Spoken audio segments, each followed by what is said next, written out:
Kami mau berdoa, kiranya Tuhan yang penuh kuasa memimpin kami, menolong kami, supaya webinar ini berjalan dengan baik. Tuhan, kiranya Tuhan sendiri yang memimpin Pak Nyoman, apa yang sudah dipersiapkan bisa menjadi berkat bagi kami semua. Tuhan juga tolong supaya kami memiliki jaringan internet yang baik. Kami serahkan semua ini ke dalam tangan Tuhan, karena kami percaya kami ada di sini dan kami akan menerima berkat firman Tuhan, supaya kami bisa membangun keluarga kami dengan lebih baik lagi untuk kemuliaan nama Tuhan.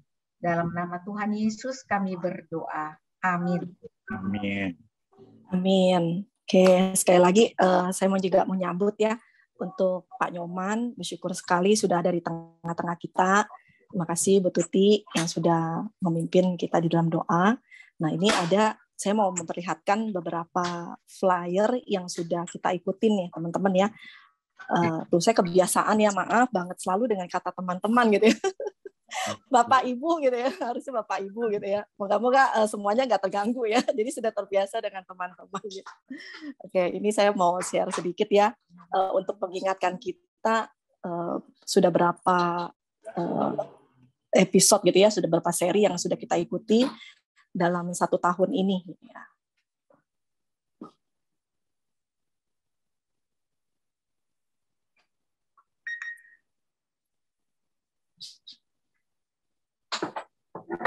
Oke, nah ini saya ambil yang terakhir ya untuk reminder aja di tahun 2020 di bulan November ya, Me and Wife. Ini saya suka sekali ya Bapak Ibu dengan flyernya juga dengan isinya ya, intimacy itu mengingatkan kembali tentang keintiman pasangan suami istri gitu ya. Lalu berikutnya, nah di bulan Januari kita juga adakan seri yang pertama di tahun 2021, Ribut Rukun. Nah, saya yakin semua Bapak Ibu yang di sini sudah ikut ya, tetapi ya pasti lupa-lupa ya. Makanya saya sengaja keluarin lagi nih flyernya supaya mereminder gitu ya, apa sih yang udah pernah kita ikuti selama di tahun 2021 ini gitu ya. Oke. Lalu di bulan Maret kita juga ada lagi ya seri yang kedua tentang Cultivated Love. Oke, jadi ini tentang mengingatkan bahwa satu hubungan relasi suami istri juga harus disiram gitu ya. Jadi kayak seperti tumbuhan gitu ya. Jadi dipupuk gitu ya supaya tetap selalu bisa bertumbuh kan buah kasih dari pasangan suami istri dan pastinya tercermin dalam satu keluarga Kristen ya, keluarga Kristus. Oke. Ini kita juga diingatkan kembali, share ini seru sekali ya waktu itu sampai lupa durasi ya waktu itu ya, karena saking serunya banyak yang bertanya gitu ya, how to grow healthy relationship gitu. Nah, ini ternyata menarik sekali ya tema ini ya. Saya rasa mungkin ya kita tanpa sadar ya di dalam menjalani hubungan suami istri di dalam satu keluarga, kita banyak kehilangan momen-momen indah ya, relationship jadi hubungan suami istri. Nah pada saat itu diingetin kembali oleh Ibu Mariana Fu dan luar biasa, memang beliau ahlinya gitu ya, dan itu seru sekali ya waktu itu ya. Oke, dan hari ini kita juga spesial sekali akan disampaikan oleh Pendeta Nyoman, yaitu tentang a good Christian couple, redefining gitu ya. Jadi saya waktu sebelum ini saya pikirkan redefining gitu. Jadi kalau mengartikan ke bahasa Indonesianya sih simple ya, teman-teman ya, gampang gitu ya. Tapi untuk mendalami isinya, waduh, saya juga nggak sanggup ya, bukan ahlinya gitu ya. Jadi harus Pendeta Nyoman yang menjelaskan gitu ya. Oke, nah saya juga mau sedikit kenalin ya, Pak Nyoman ini adalah pendiri dari Perkumpulan Keluarga Karis Indonesia. Dan saya yakin banyak saudara semua di sini juga nggak tahu ya, belum mengenal gitu ya. Nah, saya coba ambil dari Google. Nah, apa itu Perkumpulan Keluarga Karis gitu ya? Itu adalah organisasi kerohanian Kristen yang dibentuk oleh Tuhan melalui anak-anak Tuhan dengan tujuan melaksanakan misi Allah dalam rangka membangun keluarga Kristen yang mengasihi Allah dan menghidupi firman Tuhan. Dan mengenai kumpulan keluarga ini dia itu bersifat denominasi sosial dan tidak mencari keuntungan ya. Jadi perkumpulan ini adalah bukan gereja, tidak bertujuan menjadi gereja, melainkan menjadi rekan sekerja gereja. Ini menarik sekali ya, pasti ada penasaran gitu ya. Nanti akan dijelaskan lebih detail oleh Pak Nyoman ya. Nah, ini ada visi misinya juga, yaitu mewujudkan keluarga yang mengasihi Allah dan mentaati serta melaksanakan firman Tuhan, dan juga menolong dan memperlengkapi pasutri dengan prinsip-prinsip kebenaran firman Tuhan. Tanpa berlama-lama lagi, saya serahkan waktunya kepada Pendeta Nyoman. Silakan, Pak. Ya. Selamat malam kepada Bu Tuti secara khusus yang sudah menghubungi saya dan memberikan kesempatan saya boleh belajar bersama-sama dengan Bapak Ibu saudara-saudari sekalian. Terima kasih untuk Bu Feni tadi yang sudah berinisiatif memperkenalkan organisasi tempat di mana saya pelayanan begitu ya. Karena saya tidak boleh mengambil waktu terlalu banyak untuk ini, saya hanya secara ringkas saja.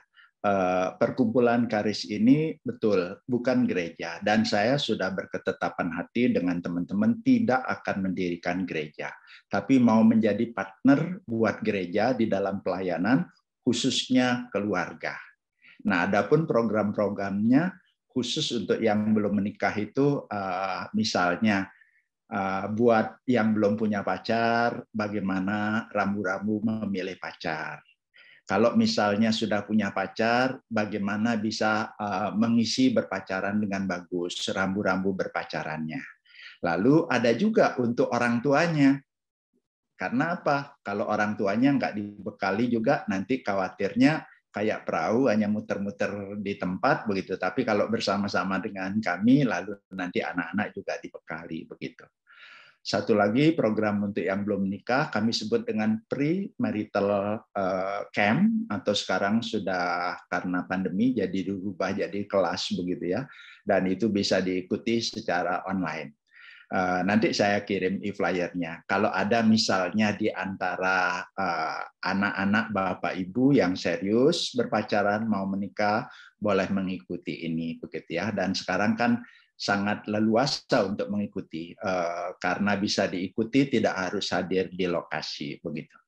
Nah, setelah itu ada program untuk pasutri, baik untuk pasutri yang bagian awal, ada juga yang berikutnya. Selain itu ada konseling juga, memberikan layanan konseling begitu ya. Ya itulah pelayanan-pelayanan yang Tuhan percayakan lewat Karis. Nah, pada malam hari ini saya mau mengajak kita belajar bersama-sama tentang tema yang tadi sudah disampaikan. Teman-teman, di bawah atap itu ada ratap. Di bawah atap ada ratap. Apa maksudnya di bawah atap itu ada ratap? Di bawah atap yang saya maksud itu adalah rumah tangga. Jadi di dalam setiap keluarga itu ada ratap, ada tangis. Walaupun tidak selalu. Kenapa bisa seperti itu? Padahal kan rumah tangga itu diawali dengan baik, dimulai dengan baik. Tapi kenapa sesuatu yang sudah dimulai dengan baik, kenapa bisa terjadi hal-hal yang buruk?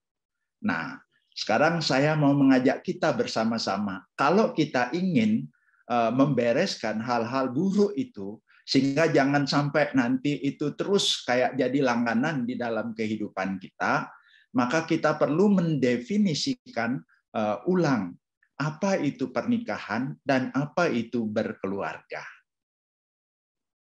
Redefining.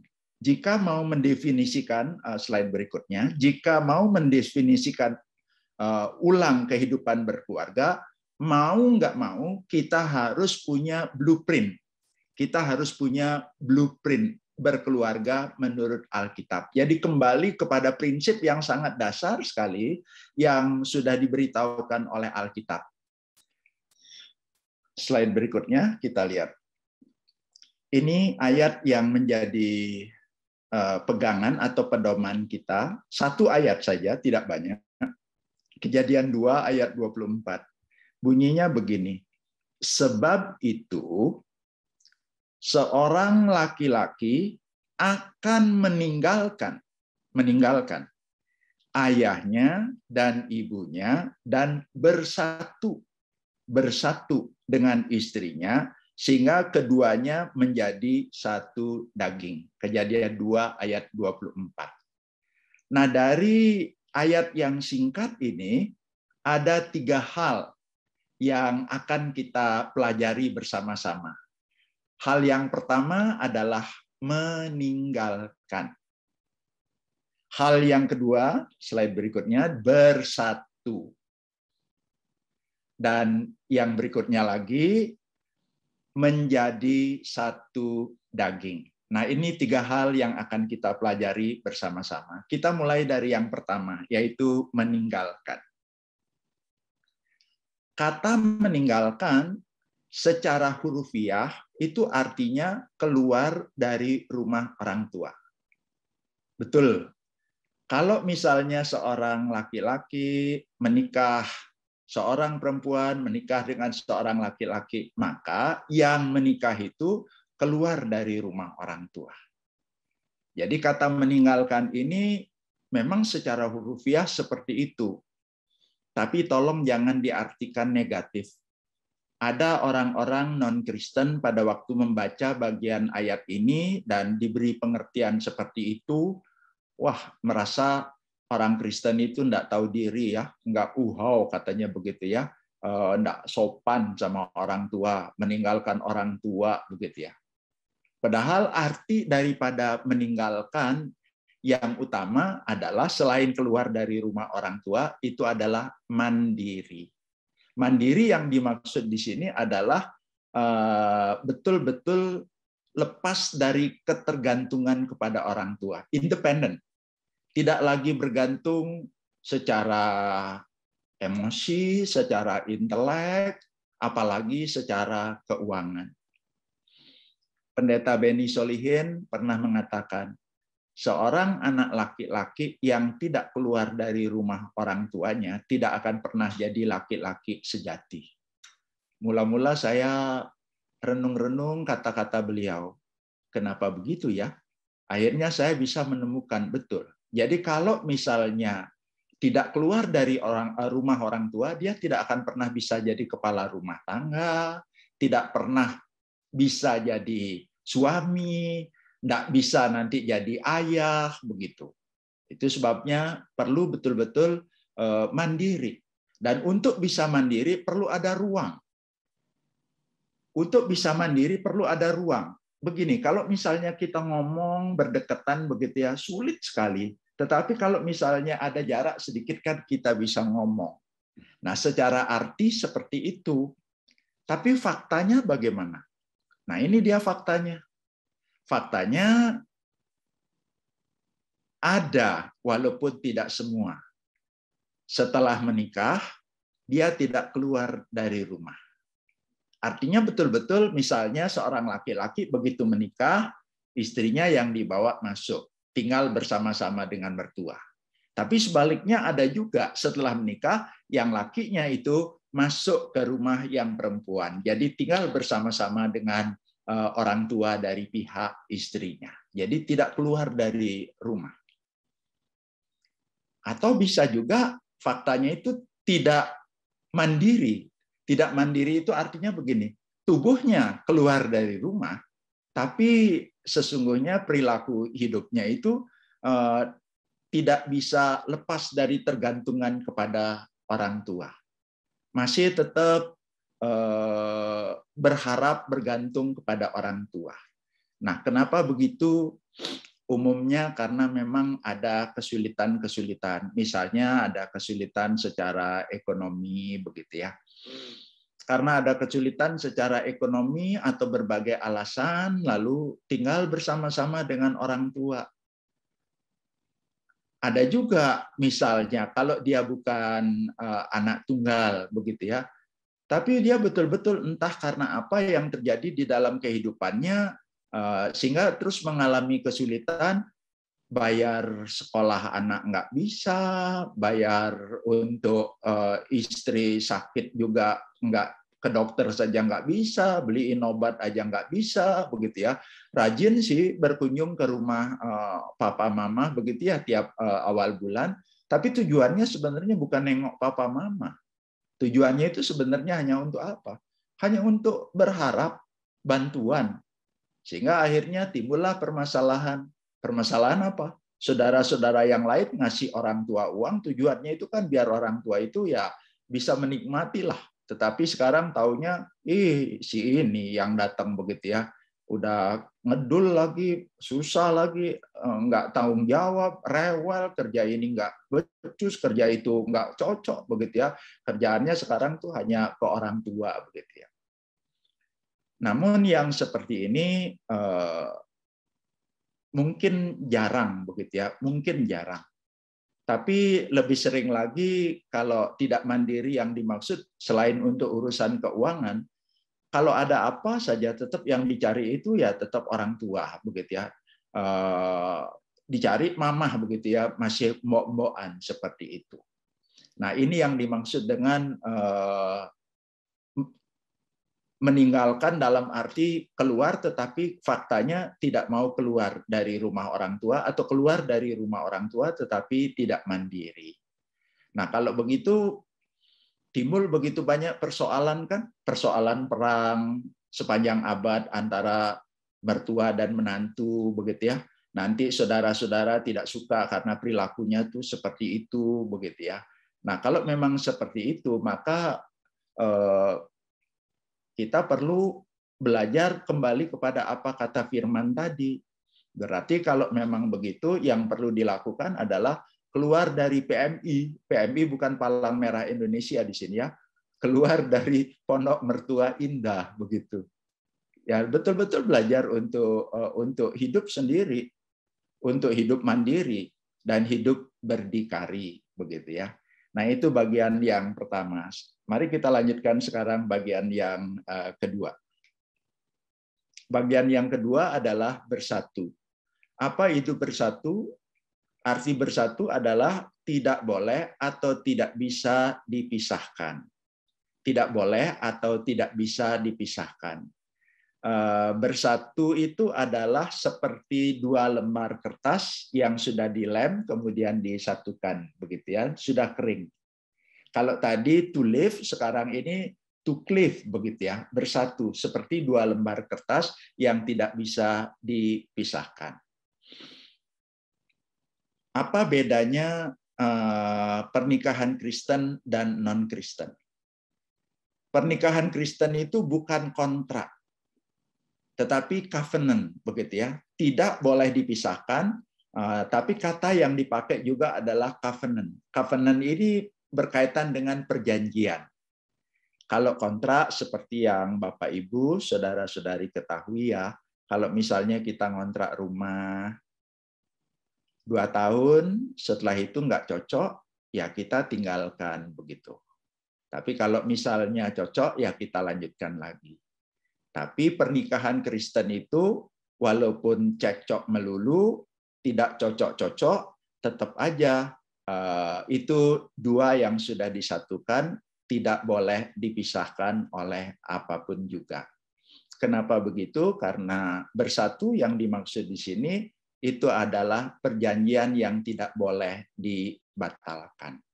Nah, Tuhan sendiri memberikan percontohan di dalam Alkitab bagaimana Tuhan menggambarkan diri sebagai suami, terus kemudian jemaatnya itu sebagai mempelai perempuannya.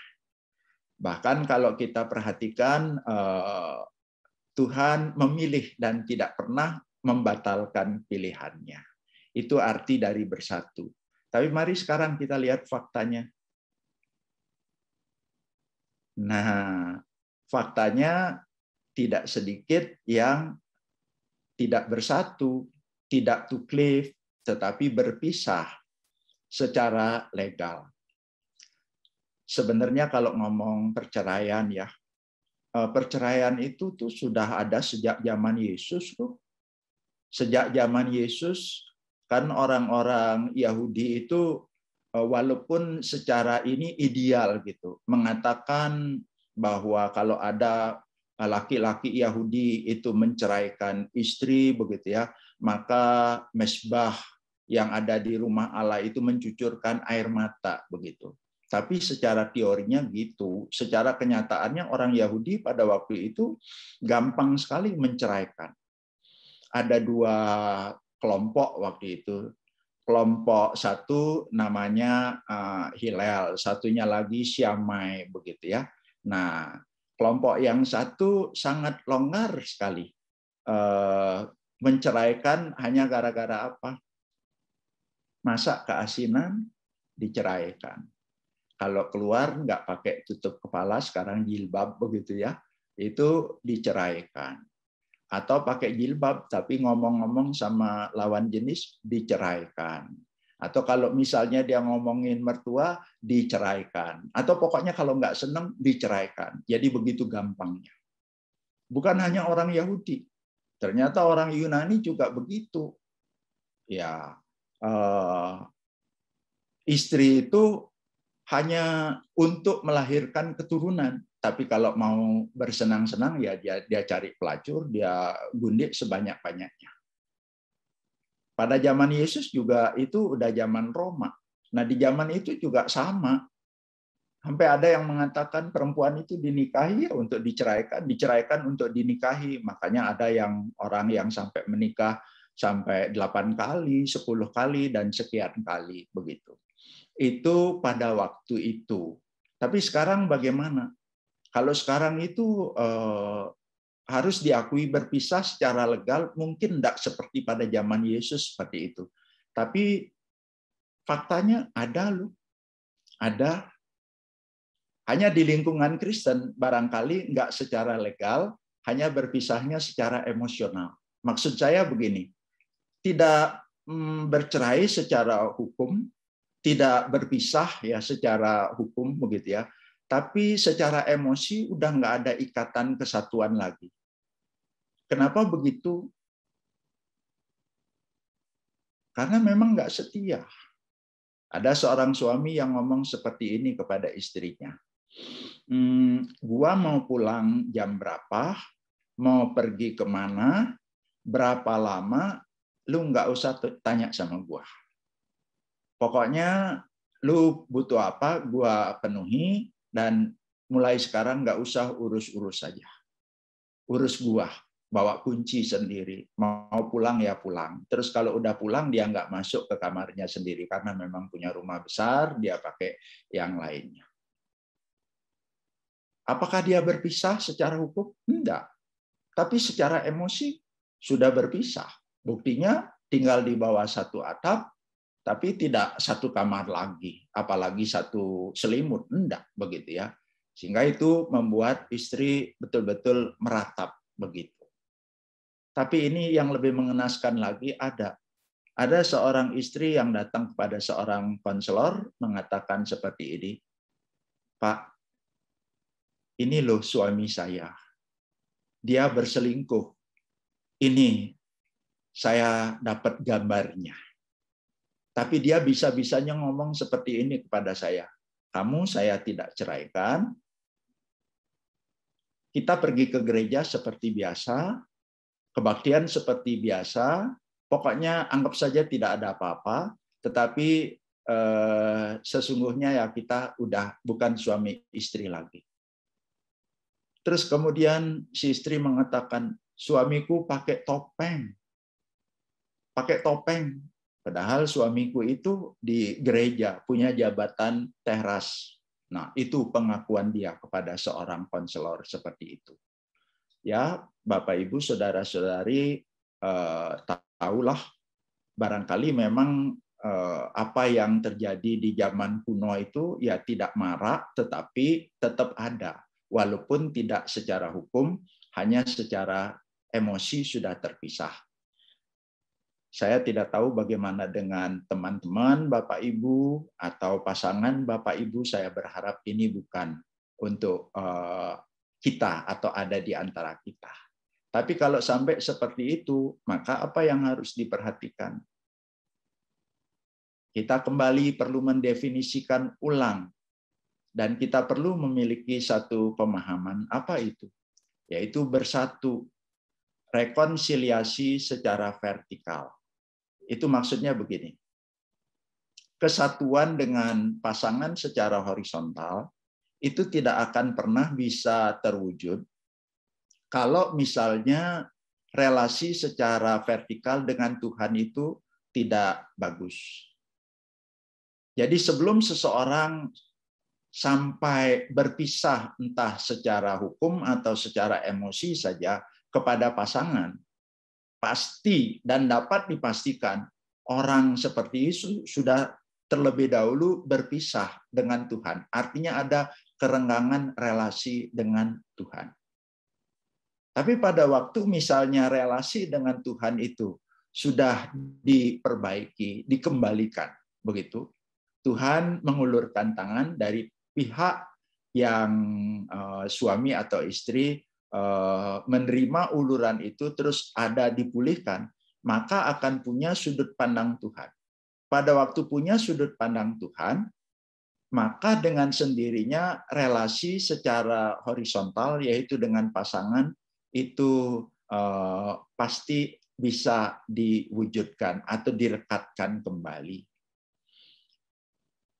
Tadi saya sudah sempat singgung, Tuhan menempatkan diri sebagai mempelai pria.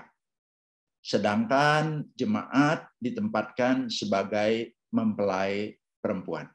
Kalau kaitannya dengan bangsa Israel, Tuhan menempatkan diri seperti suami, begitu ya. Sedangkan bangsa Israel sebagai istri. Nah, kita tahu ya, bangsa Israel berulang kali di dalam perjalanan hidupnya itu berkhianat kepada Tuhan dengan melakukan penyembahan berhala. Nah, pada waktu seperti itu, memang tuh Tuhan marah. Ada beberapa kali dikatakan, aku menceraikan. Tapi menceraikan itu satu ungkapan dari Tuhan, kemarahan Tuhan terhadap bangsa Israel. Namun kalau kita perhatikan, sampai hari ini, apakah Tuhan pernah membatalkan pilihannya kepada orang Israel? Tidak pernah. Jadi pada waktu kita punya konsep betul dan punya relasi yang betul dengan Tuhan, kita pasti juga akan bisa punya hati seperti itu. Mungkin pasangan kita salah atau tergelincir, begitu ya. Tapi kita tidak akan sampai misalnya mau berpisah. Andai kata misalnya kita jadi korban ketidaksetiaan daripada pasangan, kita pun tidak akan serta-merta terus kemudian cari pengacara, terus minta diuruskan biar bercerai. Enggak. Kenapa? Karena kan Tuhan sendiri udah bilang, aku benci perceraian. Jadi sekali lagi hanya orang yang punya relasi bagus sama Tuhan bisa punya relasi seperti itu. Terus bagaimana dong dengan pasangan yang salah? Kan di Alkitab boleh itu dibilang. Kalau misalnya itu ya diizinkan bercerai karena zina. Tolong jangan sampai salah memahami untuk bagian ayat itu. Sekarang saya kasih contoh yang sederhana. Masih ingat Hosea? Terus kemudian Tuhan berfirman ke Nabi Hosea kan, pergilah lagi cintai perempuan yang suka bersundal itu. Sebelumnya Hosea itu punya istri udah nggak benar tuh. Tetapi terus kemudian Hosea menikahi Gomer. Setelah dinikahi, berulang kali Gomer itu nggak setia. Tapi Tuhan bilang, pergilah lagi, cintai perempuan yang suka bersundal itu. Kenapa Tuhan pakai Nabi jadi gambaran seperti itu? Karena Tuhan betul-betul mau mengajarkan. Pernikahan itu adalah satu kali seumur hidup. Tidak yang kedua, tidak yang ketiga, tidak yang keempat. Begitu. Nah, jadi sesulit apapun keadaan, separah apapun, tapi yang Tuhan mau kita tetap bisa memelihara kesatuan itu. Oke, sekarang yang ketiga, kata yang ketiga. Nah, menjadi satu daging. Kata menjadi satu daging, ini artinya kesatuan yang total. kesatuan yang total dalam segala aspek. Tapi khusus di sini kesatuan yang total maksudnya itu relasi seorang suami dan istri. Hanya suami istri, tidak ada pihak lain, begitu. Itu berkaitan dengan hubungan seksual. Eksklusif sekali. Nah, sekarang faktanya bagaimana? Mari kita lihat faktanya. Faktanya ada kebutuhan suami yang tidak terpenuhi, ada juga kebutuhan istri yang tidak terpuaskan. Kalau ngomong tadi satu daging itu adalah hubungan seksual, harus diakui ada kebutuhan suami yang tidak terpenuhi. Kenapa kebutuhan suami itu tidak terpenuhi? Karena ditolak. Umumnya ya, dan yang lebih sering itu mendapatkan penolakan adalah laki-laki. Kebutuhan seksual seorang laki-laki ya di usia yang masih ya kepala 3, 4, mungkin 5 ya. Itu kan rata-rata di dalam satu minggunya itu 2 kali begitu ya. Tapi yang istri kan tidak seperti itu. Pada waktu suami misalnya membutuhkan begitu ya, nah istri menolak. Ada yang menolak dengan mengatakan terus terang begitu ya, kok cepat sekali ya, rasanya baru kok begitu ya. Nah, buat seorang laki-laki itu tuh tamparan keras sekali, sangat-sangat merasa harga dirinya itu diinjak-injak begitu ya. Tapi ada juga yang menolak secara halus. Menolak secara halus itu dia pura-pura tidur begitu ya. Jadi duluan dah masuk ke kamar pura-pura tidur begitu. Tapi ada juga laki-laki yang pintar ya. Laki-laki masuk duluan ke kamar begitu ya. Karena dia tahu biar istrinya nanti enggak ketiduran lagi atau menidurkan diri begitu ya. Tapi akhirnya yang perempuan pintar. Begitu masuk lihat suaminya udah di dalam belum tidur, keluar lagi. Padahal enggak ada pekerjaan, cari-cari aja pekerjaan yang ada di luar, terus kemudian ya dia itu sampai akhirnya betul-betul yang laki itu ya dia kelimpungan sendiri begitu. Tapi ada juga kebutuhan yang tidak terpuaskan atau tidak terpenuhi. Kenapa? Karena tinggalnya tuh berjauhan. Jadi sudah menikah, tapi tinggal tuh berjauhan, tidak satu rumah. Bukan untuk jangka waktu yang pendek, jangka waktu yang panjang. Contoh misalnya, ada orang yang berjauhan karena urusan mendampingi anak. Misalnya kerjanya di luar pulau, entah di Kalimantan, atau di Sulawesi, atau di Sumatera, di mana begitu. Sedangkan sekolah di sana kurang bagus. Lalu pergi ke Jakarta, tapi anak-anak kan masih kecil, kasihan gitu ya, nggak ada yang ngurus. Ya udahlah, sekarang mamahnya yang nemani di Jakarta. Papahnya janji nanti 1 minggu datang 1 kali, mamahnya pulang ke situ 1 kali. Tapi lama-lama kok tambah jarang ya begitu. Nah, karena memang begitu jadi terus jadi berjauhan begitu ya. Mula-mula terus 1 minggu, terus kemudian jarang jadi 2 minggu, 1 bulan, bahkan ada yang sampai 3 bulan begitu ya. Itu berjauhan karena apa? Karena mendampingi anak, alasannya mendampingi anak. Tapi ada juga orang yang berjauhan karena apa? Karena pekerjaan. Betul-betul karena pekerjaan. Peluang pekerjaan di Jakarta itu misalnya lebih besar. Nah, sekarang terbalik begitu ya. Nah, yang lakinya itu yang misalnya tinggal di kota besar, terus kemudian yang perempuan sama anak-anak masih misalnya tinggal di tempat lain, di luar pulau, di luar kota, atau di mana saja. Hanya 1 minggu saja ketemunya begitu ya. Berjauhan ada yang karena seperti itu. Tapi ada juga yang kepuasannya kebutuhannya itu tidak terpenuhi. Nah, ini yang paling banyak. Itu terjerat pornografi. dan kebanyakan di sini ya laki-laki yang terjerat pornografi.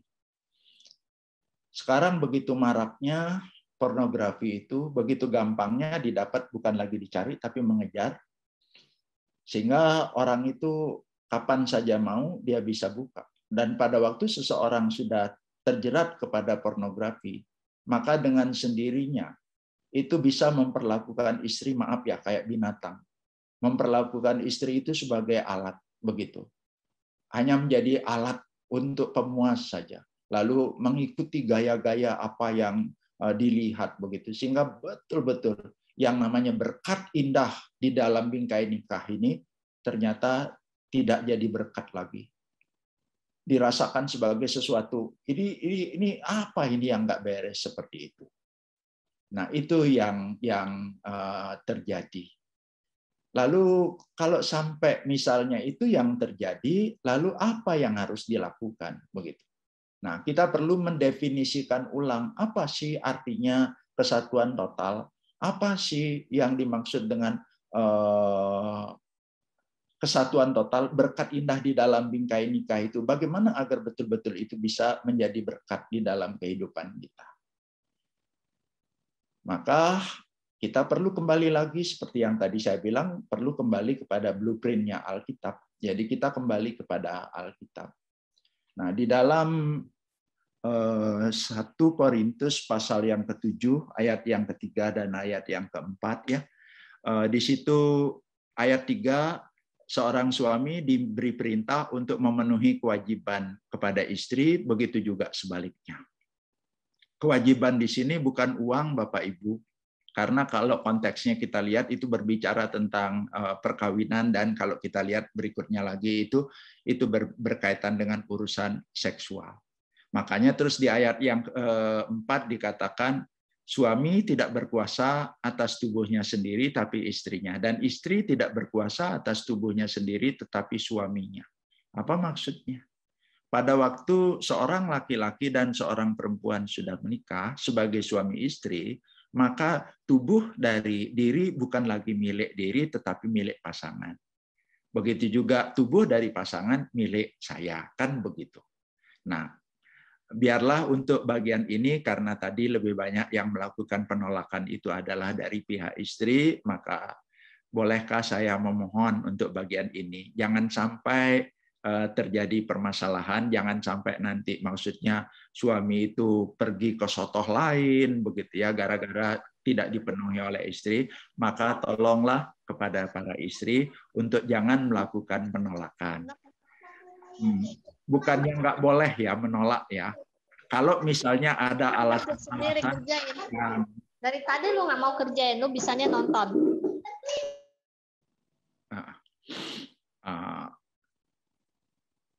Pak, kalau misalnya saya lagi haid bagaimana? Nah, kalau misalnya memang lagi haid atau memang lagi sakit gitu ya, itu bolehlah ngomong baik-baik kan begitu. Tetapi jangan sampai itu adalah alasan yang dicari-cari, alasan yang dibuat-buat seperti itu.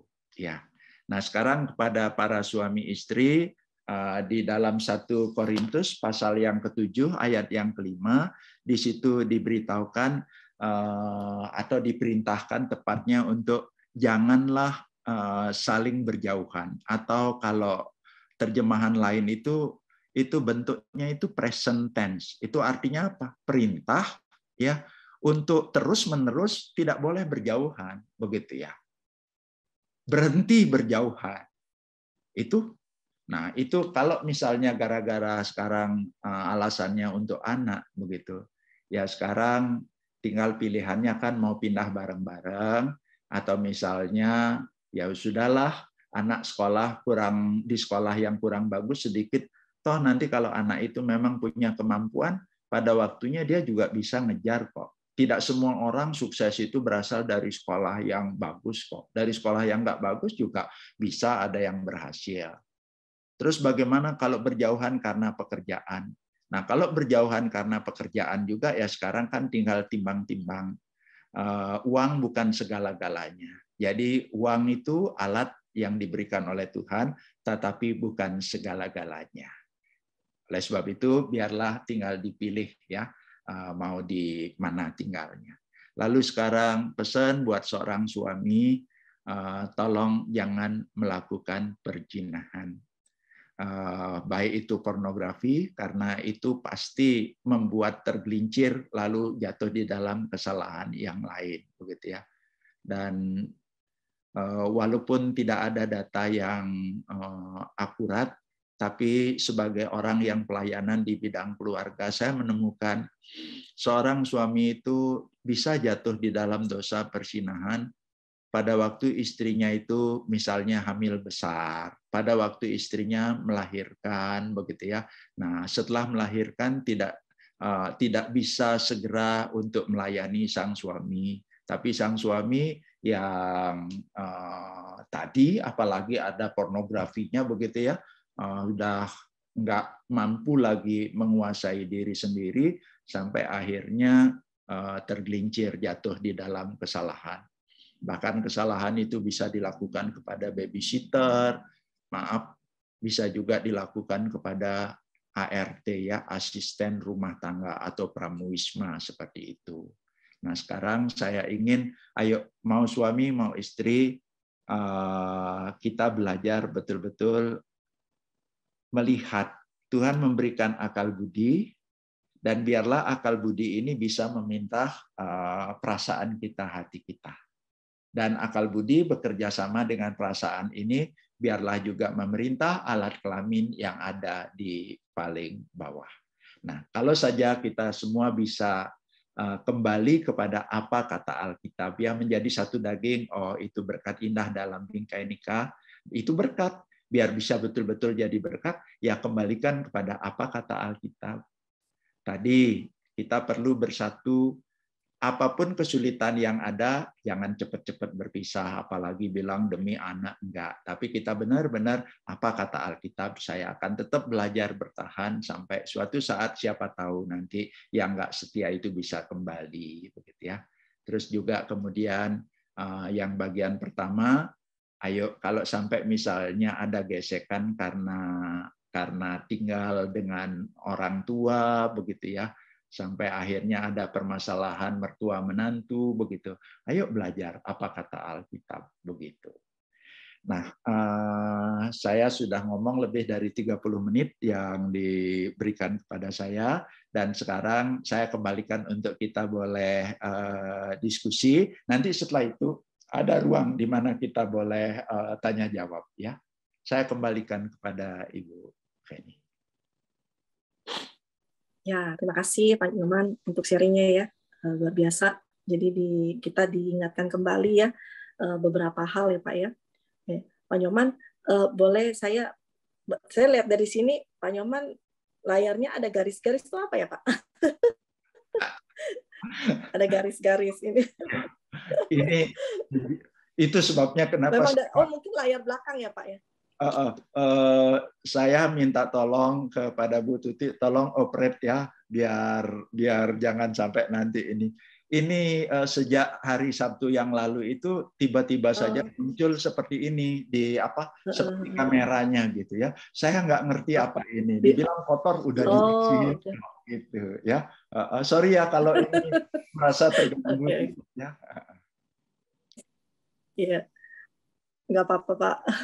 Saya kira Bapak nggak sadar gitu ya. Kadang-kadang share screen itu kan kita nggak ngelihat wajah kita gitu loh Pak. Oke, nggak apa-apa Pak. Yang penting isi materinya ini yang luar biasa ya. Oke, Bapak Ibu, jadi ini kita boleh langsung bertanya atau gimana Pak? Langsung saja bisa ya Pak ya. Yang mau bertanya. Waktu itu Bu Tuti ada minta 2 pertanyaan ke saya, 2 bahan untuk didiskusikan. Kalau memang mau masuk ke situ dulu boleh. Tapi kalau misalnya mau tanya jawab juga boleh, saya ikut aja ya, Mak. Oke, kalau 2 pertanyaan itu nanti kita akan share-nya itu setelah akhir acara ya Pak. Itu nanti kita akan diskusikan di masing-masing grup LG kita. Jadi momen ini kita boleh langsung gunakan untuk langsung bertanya ya, Pak Nyoman ya. Oke, silakan Bapak Ibu bisa gunakan kesempatan ini untuk langsung bertanya dengan Pak Nyoman. Langsung di unmute aja, nggak apa-apa ya. Jadi lebih apa ya? lebih hangat juga ya, juga nggak tegang gitu ya. Jadi langsung diskusi gitu ya. Silakan, saya tadi lihat di kolom chat belum ada pertanyaan nih ya. Sepertinya jelas sekali mungkin ya. Jadi apa yang disampaikan Pak Nyoman itu menurut saya simple banget, tapi menjawab keseluruhan ya dari satu relasi rumah tangga gitu ya. Nah ini sambil nunggu Bapak Ibu yang lain bertanya, saya juga mau bertanya ya Pak Nyoman ya. Silakan. Nah, kebetulan saya sudah menikah hampir 20 tahun ya. Ini suami saya di sebelah. Ya. Saya takut salah, jadi tawar dulu, ntar ada komplain lagi. 20 tahun betul. Ya, jadi kami sudah, ya sebenarnya belum ya, 19 ya, kami ingat 19 tahun. Jadi kami dikaruniai 3 anak laki-laki, ya, puji Tuhan. Sudah SMA, SMP, dan ada yang SD. Ya. Nah, dalam perjalanan pernikahan, ya seperti yang Pak Nyoman bilang ya, itu betul banget ya Pak ya, ada ratap, ada tangis, ada marah, ada semuanya, rasanya jadi satu ya Pak ya. Jadi di awal-awal pernikahan itu sulit banget memang. Di 5 tahun pertama itu kami saling adaptasi ya. Jadi sama-sama mau menang sendiri ya, gitu ya. Nah, tapi saya bersyukur banget kami ada di dalam satu wadah di Gereja Kristen Jakarta sendiri ya, di mana kita ada grup-grup atau ada persekutuan pasutri, di mana kita di sana banyak sekali mendapatkan pembelajaran-pembelajaran bagaimana menjadi pasangan suami istri, bagaimana menjaga keutuhan di dalamnya, gitu ya. Dan bersyukur juga sekarang ini ada family disciple ya, yang kita juga sebagai satu wadah untuk suami istri, gitu ya. Nah ini saya mau bertanya ini ya Pak Nyoman. Nah, kadang-kadang kalau kita suami istri itu kan bekerja ya Pak ya. Nah, kadang-kadang kita juga bisa mengalami namanya kelelahan, gitu ya Pak. Jadi maksudnya apakah dalam suatu hubungan suami istri nggak boleh menolak sama sekali, atau maksudnya pokoknya harus gitu ya Pak? Sesekali bisa nggak terjadi satu penolakan gitu ya Pak ya? Mungkin kan bisa terjadi lelah, capek gitu ya, sudah bekerja misalnya seperti itu. Mungkin mewakili ibu-ibu yang di sini gitu ya, gitu Pak Nyoman ya. Iya. Terima kasih untuk pertanyaannya. Kalau kita lihat di dalam Alkitab ya, Kejadian pasal yang kedua ayat yang ke-15 itu kan Tuhan menempatkan Adam di Taman Eden untuk kerja, gitu ya. Terus kemudian setelah kerja, lalu di ayat 22 baru terus dihantarkan Hawa, terus kemudian Tuhan yang jadi pendetanya memberkatinya. Kenapa kok nggak nikah dulu, terus kemudian baru disuruh kerja? Enggak, kan kerja dulu, terus baru nikah, begitu. Ya. Nah, agar yang laki-laki kalau kerja itu bisa mencukupkan kebutuhan hidup untuk keluarganya. Kalau seorang laki-laki bisa mencukupkan kebutuhan hidup keluarga, maka istri itu akan bisa jadi ibu rumah tangga. Jadi istri yang bisa jadi penolong, jadi istri yang bisa ngurus rumah, yang bisa mendidik anak-anak, kan begitu ya. Dan pada waktu suami pulang, istri itu sudah seger, buger, begitu ya. Jadi nggak akan ada yang namanya kelelahan, begitu. Kenapa? Karena memang ya betul-betul itu nggak harus kerja, begitu. Itu kalau mau ngomong desain Alkitabnya kan kayak begitu ya. Nah sekarang ada istri-istri itu yang bekerja, dan bekerjanya ini dua alasan. Alasan yang pertama karena faktor ekonomi. Memang betul-betul hidup di Jakarta di zaman sekarang ini nggak cukup dari satu penghasilan suami, sehingga maksudnya istri juga bekerja, kan begitu. Atau bisa juga alasan yang kedua, sebenarnya suami itu udah cukup kok, nggak usah juga istri itu bekerja. Tapi yang perempuan itu perlu aktualisasi diri. Di zaman sekarang ini, kalau gua nggak kerja, apa kata dunia, begitu ya. Malu dong, masa di zaman ini tuh nggak kerja, gitu. Nah, konsekuensi logis daripada seorang istri yang bekerja, itu ya pasti dong, kelelahan. Apalagi kalau di tempat kerja itu ditarget ya. Ditarget misalnya harus mencapai apa begitu ya. pulang-pulang juga penat begitu. Pada waktu penat, terus suami kan ya maaf ya, kalau lagi lelah justru butuh rekreasi gitu ya. Dan rekreasinya kan di rumah, nggak usah kemana-mana begitu ya. Tapi masalahnya sang istri itu mau diajak rekreasi pun udah mau gitu ya, capek begitu ya. Nah itu akibatnya. Nah kalau begitu terus bagaimana jalan keluarnya? Kalau menurut saya ini istri boleh kerja, silahkan kerja, tapi nggak boleh sampai meninggalkan tanggung jawab sebagai istri, sebagai ibu rumah tangga. Nah, kalau begitu, kalau kelelahan gara-gara kerja bagaimana? Menurut saya, kalau laki-laki, saya ini laki-laki, ya saya harus belajar dong, nggak egois lah. Artinya kalau udah tahu istri kelelahan, ya udah jangan apa ya, jangan minta lah kira-kira begitu. Tapi kalau misalnya ada satu kebutuhan, keinginan begitu ya, nah yang istri ya kelelahan juga, ya harus berusaha mempersiapkan diri kan begitu ya. Nah yang nggak boleh itu maksudnya yang tadi itu loh, menjadikan seks sebagai alat ngehukum ya, jadi pura-pura tidur gitu nggak boleh begitu ya. Itu menurut saya gitu. Terima kasih Pak Nyoman, jelas banget ya. Ya. Ya ini supaya menjawab juga ya buat para pasutri di sini ya. Oke, Bapak Ibu silakan, mungkin ada yang mau bertanya. Ini saya lihat di kolom chat masih kosong ya. Nah ini mungkin jelas sekali mungkin yang disampaikan oleh Pak Nyoman ya. Silakan boleh langsung di-unmute. Mungkin pasti ada yang mau bertanya. Ya, silakan. Atau masih malu-malu gitu ya. Kalau malu-malu boleh di kolom chat dulu, silakan.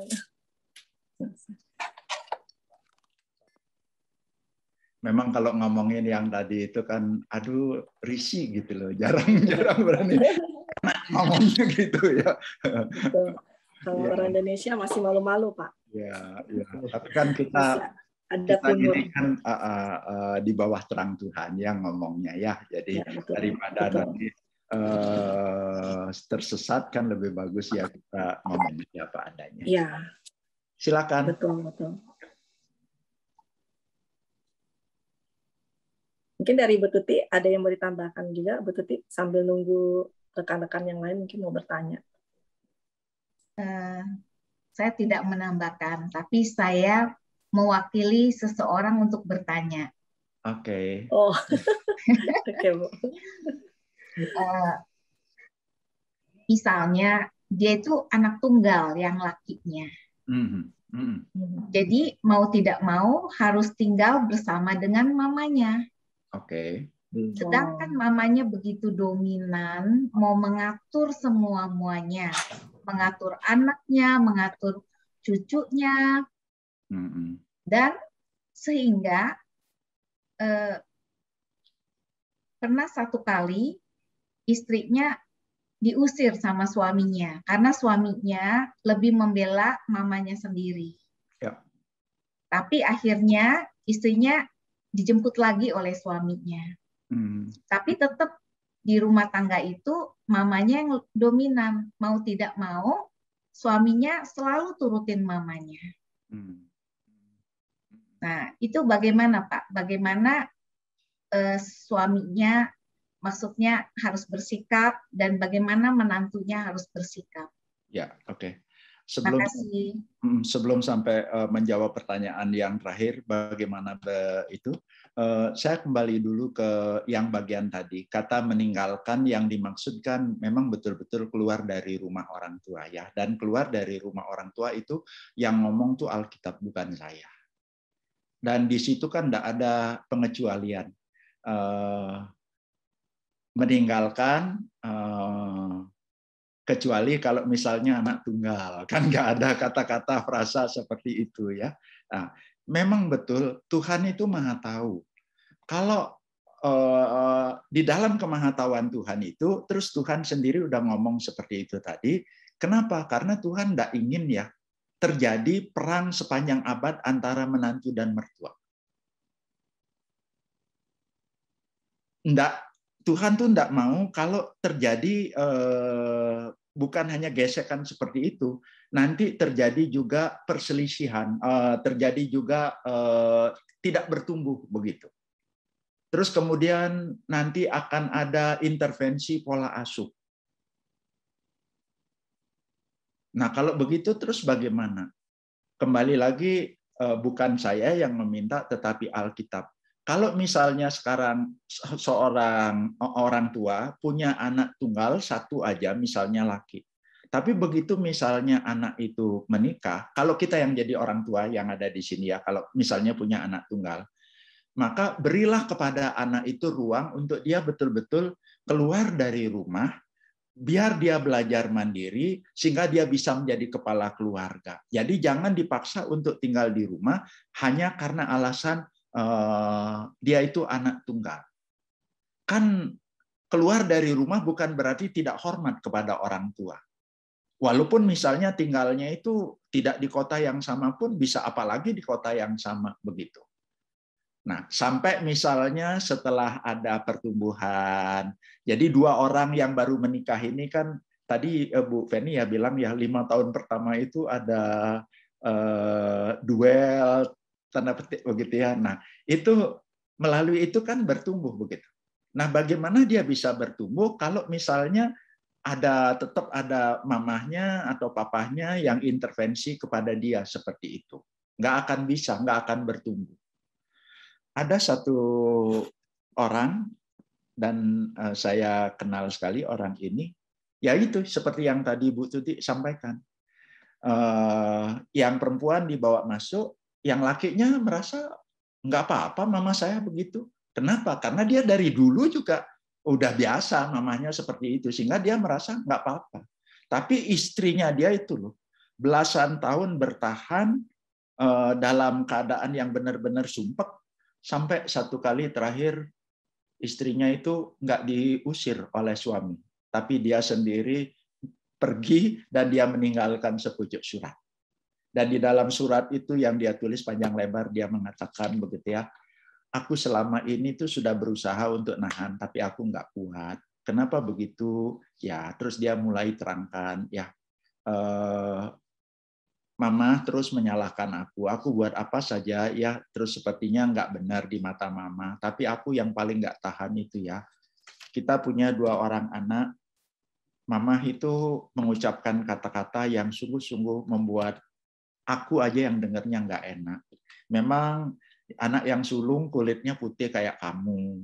Anak yang kedua itu ya kulitnya kayak aku begitu ya. Tapi mamamu bilang, kamu itu salah ambil kali ya di rumah sakit ya, bukan cucunya ini. Sakit. Jadi itu yang membuat apa? Kalau misalnya hanya sekedar aku mau marah, nggak dikasih marah, ya sudah, tak telan gitu ya. Tapi aku nggak tahan seperti ini, maka aku pergi begitu. Nah, kan itu nggak terjadi kalau sampai misalnya memang udah tinggal di luar dulu, begitu ya. Nah, kalau begitu sekarang, bagaimana kalau ada anak tunggal? Menurut saya, Alkitab nggak boleh ditawar-tawar. Sekalipun dia anak tunggal, tetap pada waktu menikah, ya dia harus keluar dulu. Dan pada waktu menikah, kan orang tuanya juga nggak boyot-boyot sekali, nggak reot-reot sekali, nggak tua-tua kan, nggak tua-tua amat begitu, masih sehat kok. Kalau masih sehat kan berarti dia itu bisa tidak membutuhkan layanan apa-apa gitu. Dia bisa kok merdeka ngurus diri sendiri. Nah, sementara itu anak ini sama istrinya atau yang kalau perempuan sama suaminya itu dia terus mungkin tahun pertama, kedua, ketiga, sampai kelima udah ada pertumbuhan, bisa ada penyesuaian dan tahu bagaimana. Terus sambil mempersiapkan diri, oke, kalau begitu nanti berbarengan dengan itu papa mama sudah bertambah usianya. Nah, sekarang ini juga sudah bertumbuh dan sudah tahu bagaimana membawa diri. Dan sekarang bisa mempersiapkan, oke, kalau nanti aku gabung ke rumah papa mamamu, aku akan tanya dulu, kira-kira apa peranku sebagai istri, nanti jangan sampai salah. Itu diomongin, ditanyain dulu sebelumnya begitu ya. Terus ada kesepakatan seperti itu.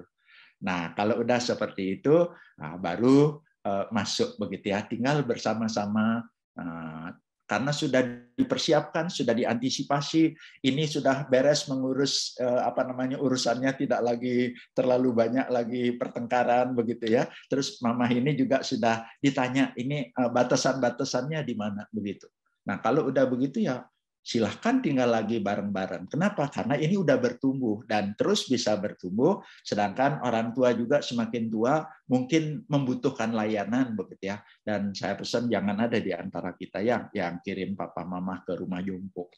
Bukan berarti rumah jompo nggak benar, tapi kecuali papa mama yang minta, karena siapa tahu temannya di situ dia tengok terus dia rasa ada programnya bagus, ya oke lah begitu ya. Nah, itu kalau menurut saya. Kesimpulannya tetap Alkitab ngomong keluar dari rumah orang tua. Silahkan bertumbuh sebagai suami istri. Belajar jadi papa, jadi mama, jadi orang tua. Persiapkan diri kalau tinggal bersama-sama dengan mertua. Tolong juga persiapkan mama, ada batasan-batasan yang mana itu misalnya areanya mama, mana misalnya area istri. Tapi nanti kalau sudah tinggal bersama, ada gesekan-gesekan, tolong suami atau siapapun yang jadi anak itu ya, jangan pernah di situ terus misalnya menyalahkan pasangan, apalagi kalau tidak objektif salah begitu. Itu akan sulit sekali. Tapi ya saya percaya bisa. Di dalam Alkitab ada kok contoh Naomi sama Ruth ya. Itu contoh ya. Itu contoh yang ciamik sekali. Bagaimana dia bisa seperti itu? Karena udah mempersiapkan diri kan. Dua-duanya udah nauin diri gitu loh. Jadi hidup udah lagi nggak mikirin diri sendiri, betul-betul memikirkan pihak lain begitu ya. Misalnya Naomi nggak lagi memikirkan sekarang suamiku udah meninggal, anakku udah meninggal, kamu harus bersama-sama dengan saya, enggak kan? Yang dia pikirkan, kalau kamu bareng sama saya, kamu masih janda muda, nggak akan dapat jodoh di bangsaku begitu ya. Kamu pulang aja. Jadi dia pikirkan untuk itu. Tapi menantunya juga mikir, loh, aku udah nggak mikir lagi bersuami kok, mah. Aku nggak boleh habis mani sepah dibuang. Mama udah nggak punya papa, nggak suami. Sekarang anak juga nggak ada ya. Sekarang aku, pokoknya di mana mama ada, aku di sana. Nah, itu orang yang sudah dewasa, udah matang tuh bisa seperti itu, gitu. Tapi kalau enggak, ya itu tadi akan ada permasalahan terus. Ya, itu Bu Tuti yang bisa saya sampaikan. Terima kasih Pak Nyoman. Ya, Pak Nyoman, ini saya lihat di kolom chat ada yang bertanya ya, Pak Nyoman. Ini saya bacakan chatnya. Malam Pak Nyoman, saya mau bertanya.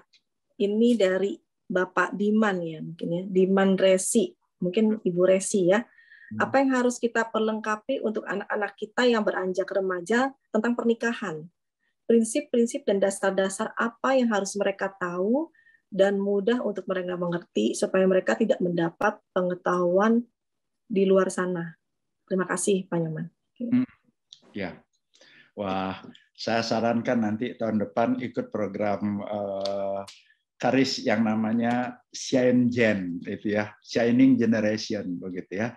Ada kelas untuk parent, ada kelas untuk yang youth, ada kelas untuk mereka yang sudah punya pacar begitu ya. Poinnya itu seperti ini. Sebagai orang tua ya memang dari sejak awal kan kita sudah,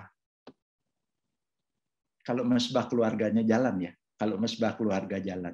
Sebenarnya itu yang bisa dijadikan sarana untuk bisa ngomong-ngomongin tentang berkeluarga.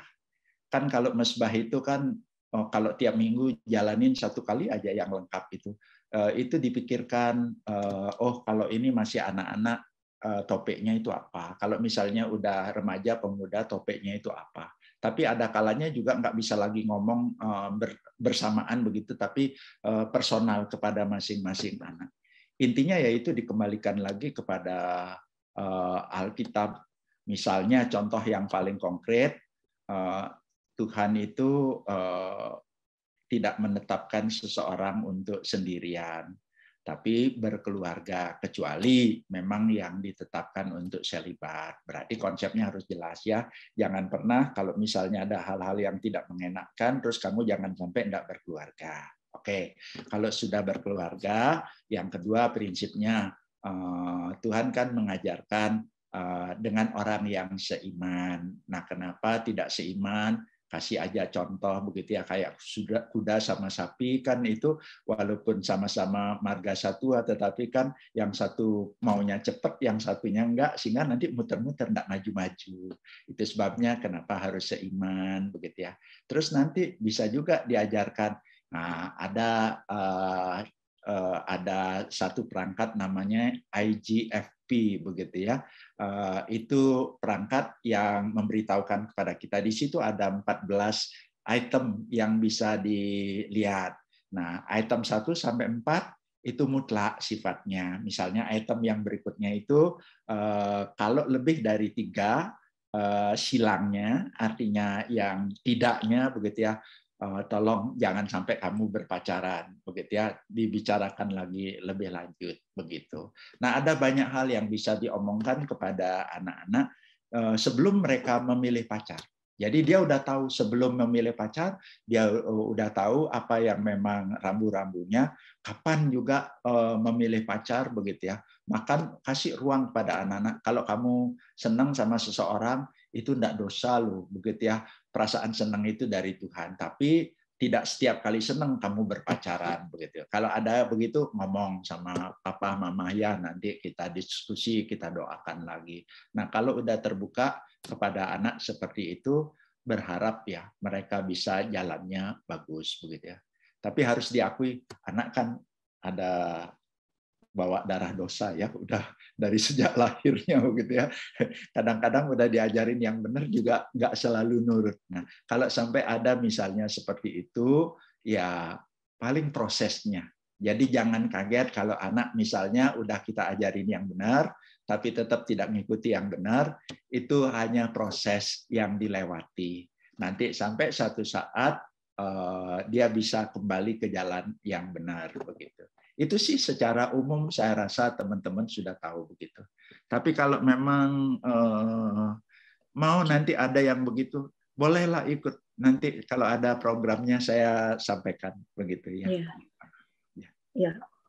Terima kasih Pak Nyoman. Nanti ada program-program itu boleh juga ya kita diinfokan ya Pak. Mungkin melalui Ibu Tuti ya, Ya. Nanti bisa disampaikan ya. Saya rasa itu bagus sekali ya Pak ya. Kita mungkin perlu ya kita sebagai orang tua mempersiapkan juga ya. Sementara mungkin masih pakai online ya Pak ya, kalau dalam masa-masa ini ya Pak ya. Oke. Pak Nyoman, ini saya ada pertanyaan lagi ya Pak Nyoman di kolom chat dari Ibu Kristina.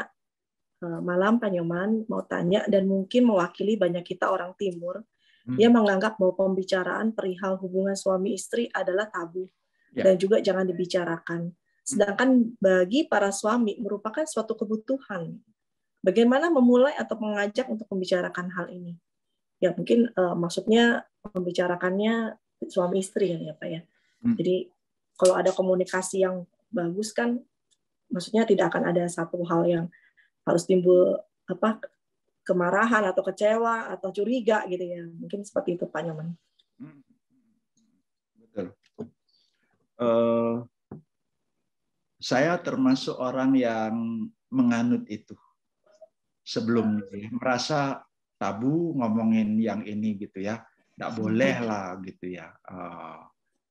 Terus siapa yang menyangka ternyata di dalam perjalanan hidup saya sama istri itu ada permasalahan.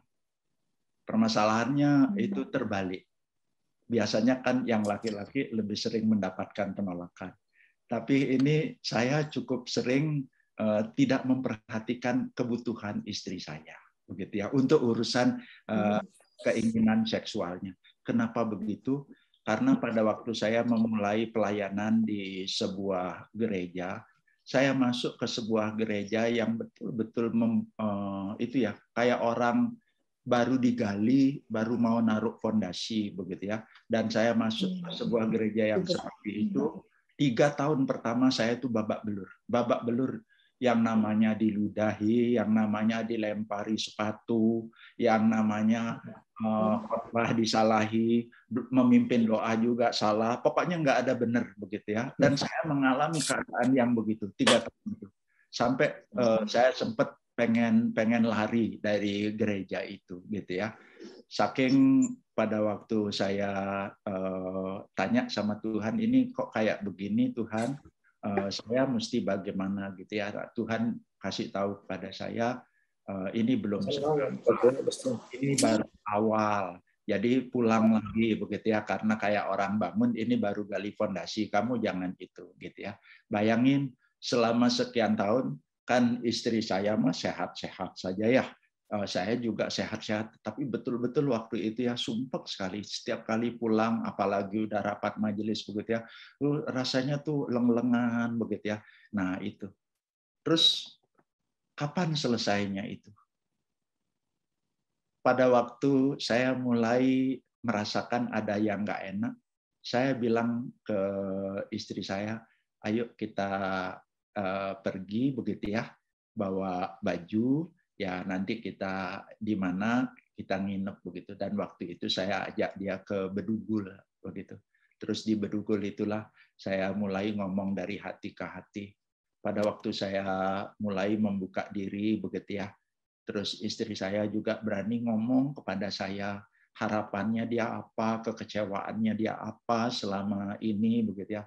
Pada waktu dia ngomong begitu saya dengerin begitu ya. Terus saya say sorry kepada dia, saya peluk dia, terus kemudian iya ya Alkitab ngomongnya begini ya. Oke, saya bukan suami yang sempurna, Papa mau belajar ya, walaupun nanti ada sumpek apa begitu. Oke. Nah, setelah itu terus kami belajar kalau ada apa saja misalnya mau nyaman, nggak nyaman, yang ngomong begitu ya. Termasuk untuk urusan ini. Saya belajar untuk ngomong, dia juga belajar ngomong. Akhirnya setelah itu enggak pernah tuh ada persoalan sampai sekarang udah nikah 32 tahun ya. Udah nikah sampai sekarang ya puji Tuhan begitu. Tapi menurut saya kita kalau ngomong di mana ngomongnya kan gitu ya, nggak di tempat umum begitu ya. Terus kita ngomongin kepada siapa? Ya ngomong kepada pasangan sendiri gitu ya, jangan kepada orang lain. Nggak tabu. Nah yang tabu itu begini. Kalau misalnya ibu-ibu begitu ya sesama istri ketemu sama teman, gila ya suami gua tuh kayak gini loh.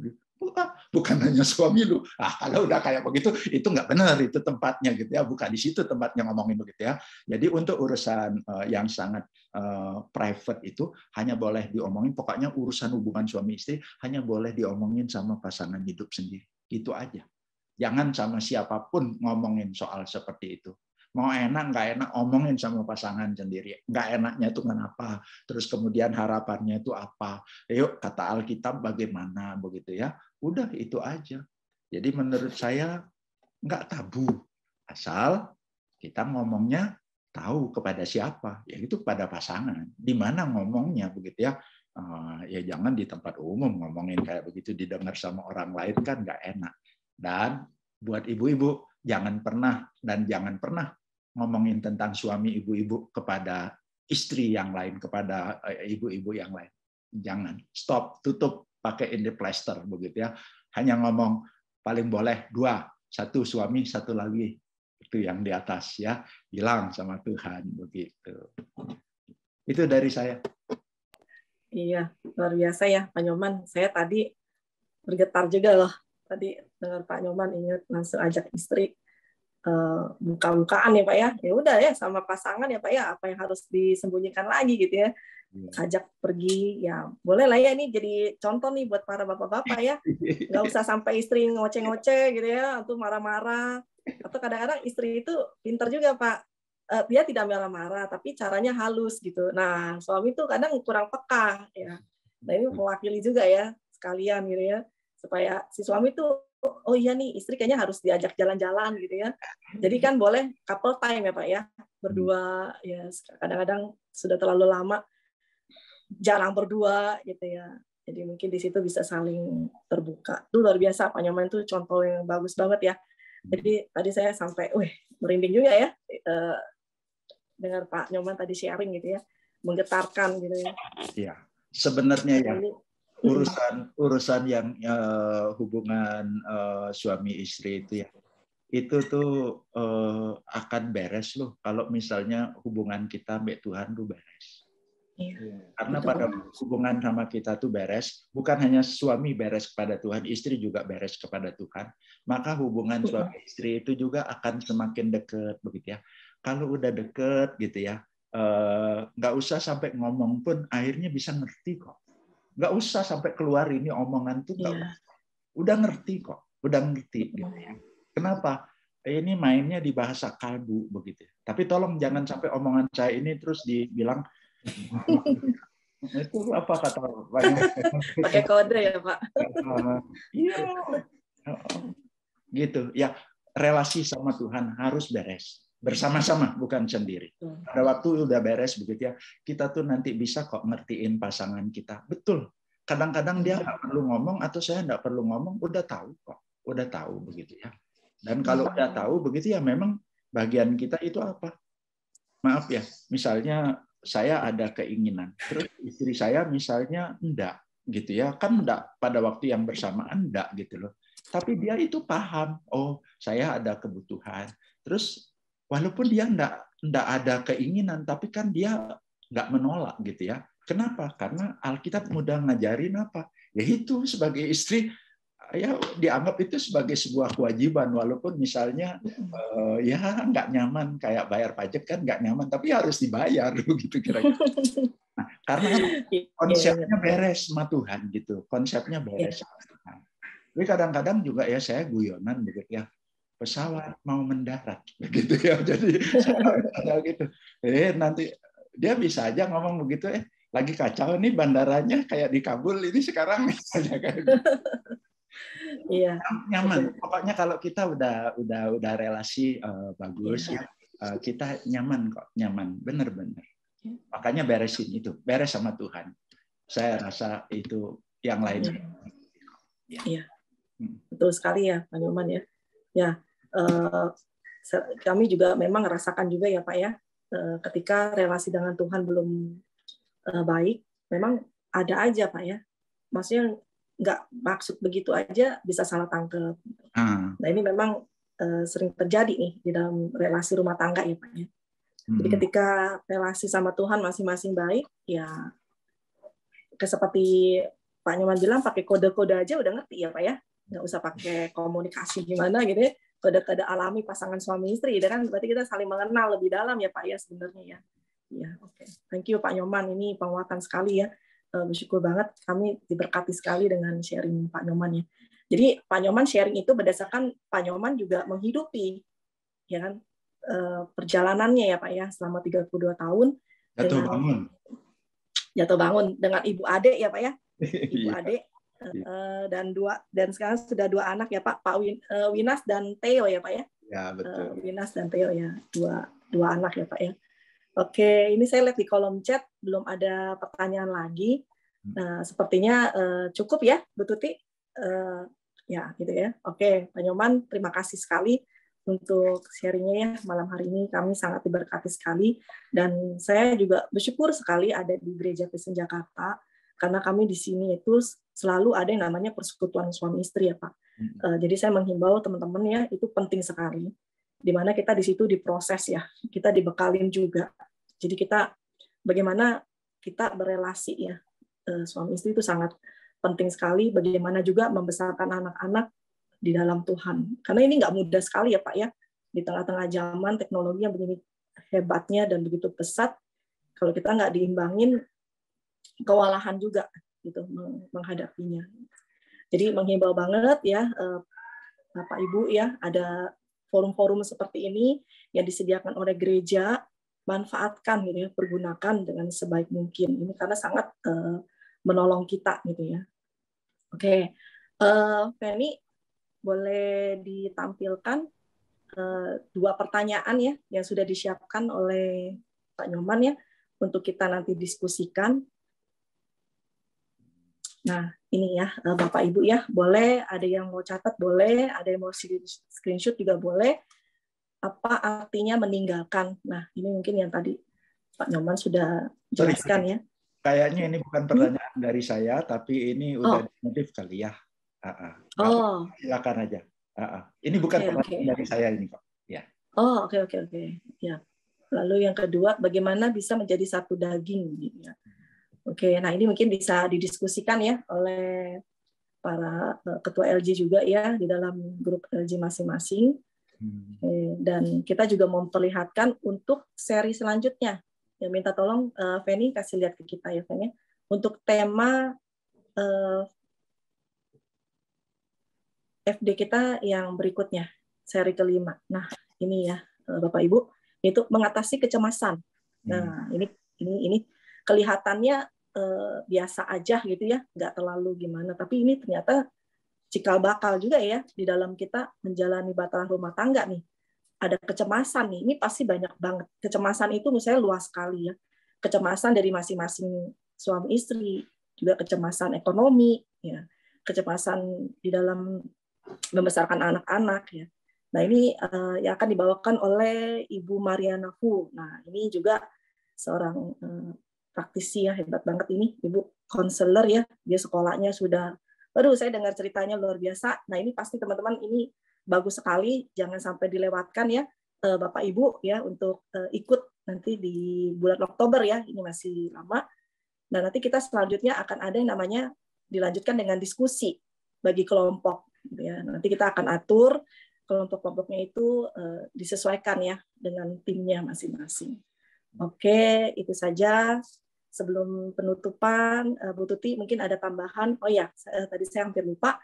Bapak Ibu yang mungkin membutuhkan konseling ya lebih lanjut gitu ya. Mungkin apa setelah disampaikan beberapa hal dari Pak Nyoman tadi, tapi mungkin di forum ini belum kepikirkan untuk menanyakan apa gitu ya, atau mungkin masih sungkan lah ya.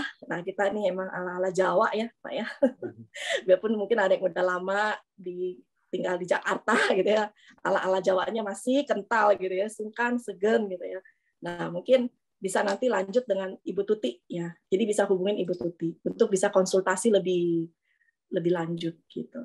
Dan nanti kita juga menunggu ya dari Pak Nyoman ya untuk kelas-kelas yang Pak Nyoman tadi bilang ya. Saya rasa itu penting sekali ya Pak, yang bisa membantu kita nih para pasutri dibekali gitu ya Pak ya. Bukan buat dibekali diri kita berdua aja, tetapi bagaimana dibekali untuk mendidik anak-anak kita di zaman seperti sekarang ini ya Pak ya. Ya, terima kasih Pak Nyoman. Nah, silakan Bu Tuti, mungkin ada yang bisa ditambahkan. Ya, saya ucapkan terima kasih banyak kepada Pak Nyoman